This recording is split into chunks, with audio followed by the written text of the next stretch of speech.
Kalau kita imbalance dari segi kesejahteraan psikologi, psychological development tadi. Kita sentiasa merasakan I'm okay, you are not okay. Masya Allah. Kalau kita jadi bos, tuan, letih orang bawah kita. Kalau kita jadi orang bawah, letih bos kita, tuan-tuan. Dan kita sentiasa menjadi pencetus konflik. Dan di mana-mana kita berada akan tercetus konflik. Dan akhirnya kesemuanya itu akan reflect kepada hidung kita. Semua orang tak setuju dengan aku. Apa jadi? Itu dia. Akhirnya kita terbelenggu dengan konflik-konflik itu dan kita terbelenggu dengan personality kita sendiri. Begitu juga dengan sebaliknya. I'm not okay, you are okay. Apa yang berlaku apabila setiap kali krisis, konflik yang berlaku, konflik yang berlaku, kita asyik menudung jari kepada kita kerana kita proses development of self-concept dan self-esteem ni tadi tidak develop dengan bagus. I'm not okay. Kadang-kadang benda yang bukan salah kita pun kita rujuk kepada kita, aku yang bersalah. Kan? Dalam cerita Priamli itu, bapaklah yang bersalah, tahu. Dalam cerita Kasih Selamat pula, aku ni tak betul, aku ni miskin, isteri aku balik dan sebagainya, isteri aku meninggal disebabkan aku, akhirnya aku menangis hingga buta. Masya Allah tuannya, cerita Piramli ni banyak pengajaran kita pada personality development. Semua ditunjukkan dalam watak-watak itu. Kan? Jadi kesejahteraan psikologi. Cuba, dan yang the best kita merasakan, I'm okay, you are okay. Imbalance personality development, self-concept development oleh Rogers. I and me. Cuba tuan rasakan bila kita merasakan I am me to balance. Kita rasa kita boleh menginterpretasi. You are okay, I'm okay. So kita boleh menghindarkan banyak konflik. Walaupun ada konflik, kita sentiasa boleh develop. Aku okay, bukan salah aku. Itu keadaan, it's okay, kehidupan memang macam itu. Salah. Di atas peristiwa yang berlaku, dia akan masuk dalam depression development. So dia berada dalam kategori depression. Kan? Jadi itu nanti kita kena tengok. Kan? Tidak semestinya sad, tidak semestinya grief itu dia adalah depression, tetapi yang menjadi masalah apabila dia loss of self-concept, loss of self-esteem, itu yang akan menyebabkan depression itu. Ini saya dari segi saya sampuk sikitlah Nur Hafiza ya, sebab untuk perkongsian. Mengembangkan potensi diri, boleh menggerakkan tingkah laku. Ini sebenarnya saya ambil dari segi matlamat kaunseling oleh Corsini. Corsini dia ada membuat masalah manusia ini terdiri pada 5 kategori oleh Corsini. Pernah dengar perkataan Corsini kan? Salah seorang ilmuwan dalam bidang kaunseling ini. Dia mendefinisikan masalah dalam dunia kaunseling ini kepada masalah menghadapi perubahan. Sebab kehidupan kita sentiasa berubah. Melalui satu episod ke satu. Kehidupan kita pun bermula daripada zaman kanak-kanak, remaja, tua, dan sekarang ni kalau saya masuk kepada akhir dewasa dan hampir menuju kepada zaman tua, berubah. Dan kita bersedia, ada perubahan, mesti ada adjustment. Kalau dulu kita seorang nak kahwin itu pun ada satu transisi, kahwin jadi 2, so ada perubahan, ada adjustment. Once ada perubahan, ada adjustment. Pertukaran sekolah, pertukaran jawatan, itu adalah perubahan dan perlu ada adjustment. So, isu akan berlaku apabila kita tidak dapat membuat adjustment. Kerana apa? Kerana imbalance dari segi psychological tadi. Sebab inputnya sama, outcome-nya adalah berbeza. Output-nya ataupun outcome-nya berbeza bergantung kepada proses dalaman, psychological proses yang terdiri daripada cognitive, affective and behavior tadi. Yang mana affective, cognitive and behavior tadi terpengaruh dengan aspek kerangka teori biopsychosocial tadi. Faham di situ. Kalau tuan-tuan boleh nampak kan, biopsychological mempengaruhi kognitif, afektif dan behavior, dan proses internal proses itulah yang membawa kepada outcome yang berbeza walaupun inputnya berbeza. Kan? Jadi itu dia. Jadi tanda individu itu mentalnya sejahtera, dia boleh menghadapi perubahan. Bukan senang tuan. Saya ni dah pencen. Dah lama tak membuat tugas-tugas pentadbiran. Sampai ke USAS, saya dilantik jadi ketua jabatan. Masya Allah. Kalau di swasta, berbeza 2-3 kali ganda tuntutan itu berbanding dengan di government. Tuan-tuan, terus terang saya kongsikan. So, itu perubahan besar. So, adjustment itu berlaku. Kalau tidak, saya akan dibelenggu dengan stres sepanjang zaman. Kan? Itu dia. Kemudian membuat keputusan. Inputnya sama, proses di dalamnya berbeza, akhirnya menghasilkan outcome. Tak dapat membuat keputusan. Sentiasa dibelenggu dengan proses untuk membuat keputusan. Dia lari daripada membuat keputusan, akhirnya dia akan terjumpa dengan problem-problem yang lain. Isu-isu yang lain. Akhirnya double isu yang dihadapi. Yang ketiga juga, inputnya sama, proses internal berbeza yang akan menyebabkan sama ada hubungan itu boleh sustain ataupun boleh clash antara kita dengan pasangan, antara kita dengan anak, antara kita dengan staf kita, antara kita dengan jiran tetangga. Kan? Itu dia. Inputnya sama tetapi proses berbeza, dia akan menghasilkan outcome yang berbeza. Terjelma ataupun tidak, proses untuk personality development, mengembangkan potensi diri. Ataupun semakin kita terperosok potensi diri kita, kita tidak berupaya untuk kita kembangkan. Itu antaranya. Dan juga kepada outcome, kepada menggerakkan tingkah laku. Itu yang berlaku kepada klien kita sebenarnya. Dan itu sebenarnya yang perlu kita fahami. Dan kita teliti bahawa setiap klien yang datang kepada kita membawa input yang mungkin sama, tetapi kita kena fahami internal proses tu, psychological internal proses. Itulah yang menyebabkan kepada outcome. Jadi ini framework ini sebenarnya hasil daripada penelitian saya sendiri. Maklumlah orang tua kan. Jadi saya ingin kongsikan kepada rakan-rakan semua supaya melihat isu yang dibawa oleh klien kita sesejahtera yang boleh, sebab kecil pada orang lain tapi besar maksudnya kepada saya. Pada Combi, kematian tunang itu sangat bermakna. Pada Kasim Selamat, kematian diberitakan kan, kematian siapa nama Sarimah tu, siapa bagi saya respon. Saya lupa. Kematian Kasim Selamat terhadap kematian isteri kepada Kasim Selamat, pada kita, pada orang lain, kematian isteri, it's okay. Sabaria, terima kasih. Kan? Kematian Sabaria pada dia sangat bermakna.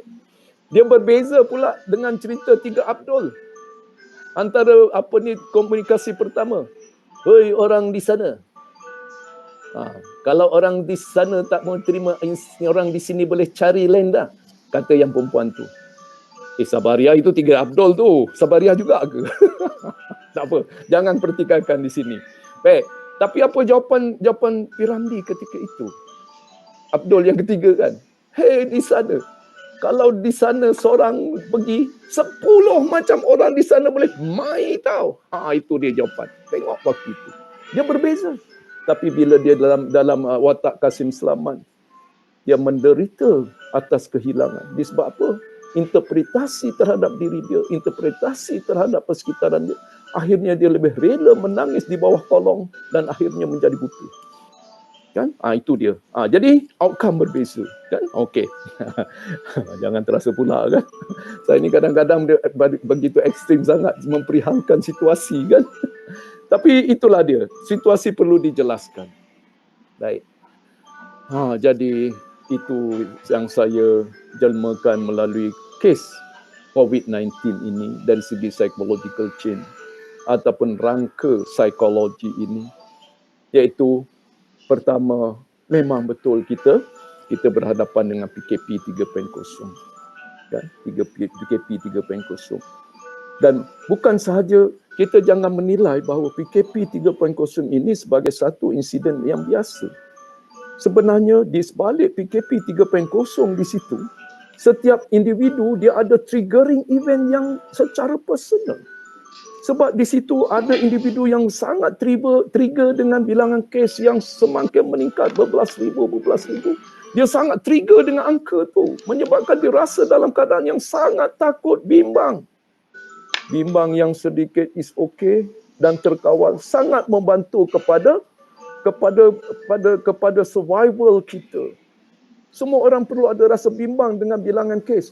Tetapi kebimbangan yang tidak terkawal yang menyebabkan kepada depression disorder akan menyebabkan apa? Dia akan menyebabkan krisis akan timbul dalam diri dia. Kan? Jadi sebenarnya, come on lah, kenapa sampai takut sangat nak keluar ni, apa nak bekerja pun tak berani, menggeletar dan sebagainya tiap-tiap hari bila dengar bila tahu tentang bilangan kes. Kecil pada kita, tapi sangat besar kepada individu berkenaan. Sebab dia bergantung kepada internal proses ini tadi. Kan bagaimana dia menginterpretasi event itu dan bagaimana dia menginterpretasi diri dia sendiri. Kan itu yang akan menjemukan emosi yang begitu rupa terbimbang ataupun anxiety yang tidak terkawal. Contoh, ataupun melibatkan kematian. Kematian demi kematian, dan sekarang ini melibatkan kematian. Kalau dulu kan PKP 1, sayup orang yang mati itu kita tak kenal. Tapi cuba Tuan refresh balik dalam kehidupan kita dalam 2-3 bulan kebelakangan ini. Siapa yang mati disebabkan oleh COVID? Adalah orang-orang yang terdekat, yang sangat hampir dengan kita, ataupun kita menjadi salah seorang daripada yang terlibat atas kematian orang yang kita sayang. Dan kita tengok kematian COVID ini berbanding dengan kematian yang normal sangat berbeza. Pertama, jangka masanya, tuan-tuan. Jangka masa kematian itu bermula daripada batuk-batuk sikit dan juga batuk-batuk, dan kemudian sesak nafas sedikit, buat test calit test, kan? Kemudian lepas tu positif, kita rasa susah nak bernafas lagi, panggil ambulan. Kita pun tata daripada kejauhan jiran kita. Jiran kita masuk ke dalam van ambulan. Rupa-rupanya itu adalah bapa yang terakhir kita kepada si Polan, dan dia hanya hilang dibawa oleh arus jalan raya. Dan kemudian lepas itu dihantar ke hospital, masuk hospital, dihantar, dibagi bantuan pernafasan, tidak cukup. Dia ada beberapa layer bantuan pernafasan. Sangat berbeza di antara zaman mak bapak kita, ekonomi sara diri dengan ekonomi sekarang ini, terutama yang makan gaji. Bila kita makan gaji, tuan-tuan, kita dah terhidang amount tertentu, dan daripada situ kita dah plan. Ada hutang yang menyebabkan komitmen yang berpanjangan. Komitmen rumah, komitmen kereta dan sebagainya. Tu kerja tak ada, dibuang kerja. Ada 2 tugas task yang perlu dijalankan, yang perlu sustain dalam diri individu yang dibuang kerja itu. Satu, bagaimana dia nak meneruskan komitmen ini. Dan satu lagi, bagaimana dia nak berbelanja sehariannya untuk memenuhi perut. Itu satu. Jadi itu kita katakan bahawa kecil pada kita kadang-kadang besar maknanya kepada orang lain. Tuan-tuannya, jadi inilah yang menyebabkan berlaku gangguan mental sehingga menyebabkan krisis. Kerana apa? Benda memang betul, manusia ni seperti mana yang saya katakan, Korsini nyatakan tadi, bila ada perubahan mesti ada adjustment, dan manusia mampu untuk membuat adjustment. Namun dengan peristiwa yang berlaku ini, berlaku pantas. Dalam masa 1 tahun. Dari segi 1 tahun perubahan sosio-ekonomi yang mendadak, mana yang dulu wajib dan sekarang haram. Wajib semua lelaki yang mampu untuk menunaikan solat berjemaah 5 waktu sehari semalam. Tetapi di Selangor, haram dari segi undang-undang sivil. Haram. Kalau buat juga ditangkap polis, boleh didenda. Itu diharamkan dari segi peraturan sivil. Perlu berlima saja. So, sangat besar. Mana yang dulu do's and sekarang menjadi don'ts. Yang mana don'ts dulu sekarang ni menjadi do's. Kontradik. Berlaku dengan pantas dalam masa setahun. So, bila kita berlaku dengan pantas, psychological, fizikalnya, mentalnya tidak cukup bersedia. Dan kemudian, kalau kita tadi kategorikan COVID-19 ini sebagai malapetaka alam, yes. Tetapi faham tak tuan-tuan bahawa malapetaka alam COVID ini berbeza dengan malapetaka alam yang lain. Contohnya apa? Gempa bumi. Bila gempa bumi berlaku kemusnahan fizikal dan kemusnahan jiwa. Dan kita boleh nampak secara fizikal. Dan yang terselamat sudah tentu menderita dari segi mentalnya. Dan semua kawasan itu saja musnah. Kawasan yang lain tidak musnah. Aset-aset lain dari seluruh negara termasuklah aset dari segi fizikal dan aset dari sokongan mental, psikososial ini boleh kita hantar untuk memberikan bantuan. Dan peristiwa itu berlaku secara lokaliti. Banjir tidak pernah berlaku seluruh dunia. Kecuali ketika zaman Nabi Nuh dulu. Malapetaka alam yang lain, gempa bumi tidak berlaku seluruh negara. Tsunami tidak berlaku seluruh Indonesia. Dia ada titik tertentu, location, locality. Itu yang pertama. Dan malapetaka alam biasanya berlaku dalam satu hari paling lama ataupun beberapa minit, beberapa jam. Tetapi meninggalkan impak tu, dan impak itu juga tidak lama. Tetapi COVID ni tuan-tuan tidak berlaku secara lokaliti, tidak berlaku dalam satu jangka masa yang pendek. Mana ada banjir berlaku dalam masa 1 tahun? Mana berlaku gempa bumi sentiasa bergegar dalam masa setahun? Tetapi COVID-19 berlaku secara konsisten dalam masa setahun lebih. Dan menyebabkan seluruh dunia. Jadi mangsa itu berlaku bertebaran seluruh dunia, di seluruh lokasi bertebaran. Dan kita tidak boleh menjalankan intervensi secara berkelompok, fokus kepada satu tempat. Tengok tu tuan-tuan, kan? Saya nak membawa perkongsian ini, perasaan saya, fikiran saya kepada tuan-tuan supaya dapat mengenal pasti, dapat memahami keadaan klien kita yang terkesan teruk kesan daripada pandemik ini. Dia bukan totally kepada pandemik secara pukal, tetapi kriteria insiden peristiwa kecil yang terhasil kesan daripada pandemik itu, PKP dan sebagainya, SOP dan sebagainya, yang terwujud, dia terlalu personalized kepada setiap individu. Faktornya sangat berbeza, tuan-tuan. Dan jadi itu sebenarnya dia akan menyebabkan pengalaman yang berbeza, interpretasi, persepsi, melibatkan emosi yang terhasil, imbalance di antara kognitif dan emosi ini. So sudah tentu dia akan menghasilkan reaction dalam bentuk behavior, dalam bentuk mental disturbance, ya, ataupun gangguan mental, ya. Jadi ini adalah gejalanya. Dan tuan-tuan boleh, event yang berlaku dalam konteks COVID-19 yang saya ceritakan tadi, ada 3 kategori pola pemikiran berdasarkan kepada CBT, iaitu accurate negative thoughts, pemikiran negatif yang tepat, dan satu lagi inaccurate negative thoughts, pemikiran negatif yang tidak tepat, dan avoidance thoughts. Avoidance thoughts ini sebenarnya lahir selepas beberapa ketika, maka akan terjemah, akan develop pola pemikiran avoidance thoughts ini. Nanti saya akan jelaskan. Saya akan jelaskan dulu tentang 2 jenis pola pemikiran yang menyumbang kepada kecelaruan ataupun kepada gangguan mental. Okey. Jadi memang betul. Memang kita tengok ya, kita tak boleh nak mengelak daripada situasi pandemik ini. Dan dalam masa yang sama kita perlu akui itulah event yang berlaku. Namun demikian, kesan reaction dalam bentuk behavior yang kita tunjukkan, yang manusia tunjukkan ni berbeza-beza. Kan? Bergantung kepada bagaimana pola pemikiran.